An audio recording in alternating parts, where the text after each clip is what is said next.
फेसबुकमा पोस्ट गरिसकेको भिडियोमा साउन्ड कपिराइट लागेको छ कि छैन कसरी चेक गर्ने र साउन्ड कपिराइट लागेको छ भने त्यसलाई डिलिट कसरी गर्ने यसको बारेमा मैले पहिला पनि भिडियो बनाएको थिएँ।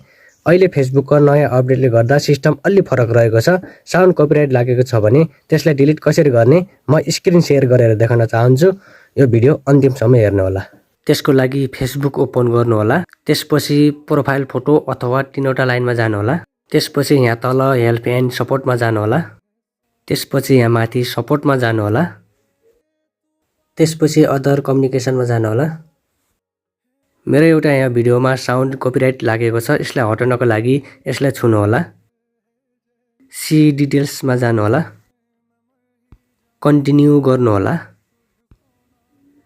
फेरि कन्टिन्यू गर्नु होला। रिमुभ भिडियोमा टिक लगाई कन्टिन्यू गर्नु होला। डिलिट भिडियोमा क्लिक गर्नु होला। क्लोज गर्नु होला।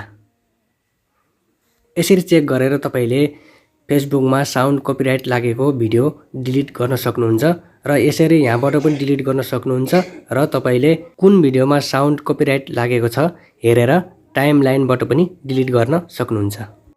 भिडियो हेरिसकेपछि सबैजनाले बुझिसक्नु भयो होला। यदि तपाईले अहिलेसम्म मलाई फलो गर्नु भएको छैन भने फलो पनि गर्नु होला र यो भिडियो सक्दो शेयर पनि गर्नु होला है त। सबैजनालाई धेरै धेरै धन्यवाद।